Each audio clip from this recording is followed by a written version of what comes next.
On March 25th of that year, you actually played Atlanta, in your Clippers uniform. You actually made 36 points, 10 rebounds against your old team. How did that feel, being such an Atlanta guy all those years? Actually, I was really jacked going into that game. After being traded, coming back weeks later, playing against the Hawks, I was so jacked up that I couldn't do anything right in the first half. I had 4 points at halftime. And I remember coming back in the locker room, and I said, okay, you got to settle down, just settle down. And I said to Mark Jackson, I said, Mark, give me the ball, and you guys get the hell out of the way. I remember that vividly. And actually, I scored 34 points in the second half, and I had 10 rebounds in the second half. So I ended up with 12 rebounds and 38 points in that game. I mean, crazy. I just got on a roll in that second half, but I wasn't going to be denied that game, not in front of those fans. Okay, so you're playing for the Clippers, and then you get traded to the Celtics. Actually, I was a free agent. Right. I decided I didn't want to go back to the Clippers because it was a mess over there at that time. And so going to the Celtics was a class organization, and I was received very well. And let me tell you, the reason why I went to the Celtics is Red Auerbach. It came to Toronto. I was on Dream Team too. And he said, look, you can go anywhere you want, but I would love to see you in the Celtics uniform, which I thought in a million years I would never be in a Celtics uniform, but it was because of red and how you turn red down. And so that's the reason why I went to the Celtics. Right. I mean, the Celtics themselves are a legendary team.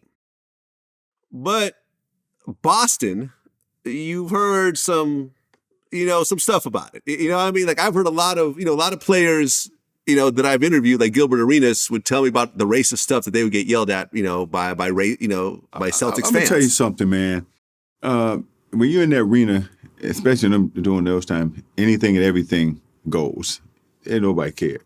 People said what they want. But living in Boston, I lived in Boston 5 years after I retired. So it was. I really liked it a lot. I lived out in the suburbs, a place called Dover, Mass, out near Wellesley. And I was treated very well, very well. And so for me, I didn't see any of that personally. Right. And being on the team, you guys made it to the playoffs and you lost to the Orlando Magic. How did that feel? We had them too, by the way. But you know what? They were a young team. They had Penny Hardaway, they had Shaquille O'Neal and guys like that on that team, Nick Anderson. They were a good young team.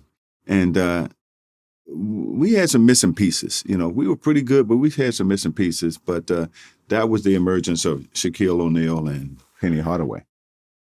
What was it like playing against a young Shaq that year? Oh, he was an energetic young man. I mean, physical, athletic, off the charts, man, for a guy that big. And just was a fun guy to play against. I was kind of a mentor to him, coming in the league when he was in college, LSU, when I first met him. So, we had a pretty cool friendship. Yeah, man, I love Shaq. Me and him talk sometimes, man. He's a great guy. Great guy. Oh, yeah. One of the hardest working people, that I know. How many jobs does he have? Well, he's the James Brown of basketball. The hardest working man in show business. He's doing everything. Everything, getting every dollar. Hey, I ain't mad at him. Go for it. Yep. And you actually scored the final point at the old Boston Garden before it closed down. No, I never knew that. Yeah. Yeah. Yep. What was it like being on the Dream Team too? Oh, it was great, man. You're playing with all those great players. You didn't have to work as hard because everybody is as good as you are. And in some cases, better, especially as an aging young man. Well, I won't say young man, but an aging man coming into that Dream Team. I was the elder statesman on that Dream Team, but that was a wonderful group of guys to play with. Oh, yeah. I mean, Shaq was on the team. Oh, you had Shaq. You had Alonzo Mourning. You had Shawn Kemp, Derek Coleman. You had Joe Dumars, Mark Price, Marley, Reggie Miller. So we had some players. Larry Johnson. Larry Johnson, yep. Yeah. Yeah, no, it was a hell of a team. Yeah. It was a hell of a team. We had a squad.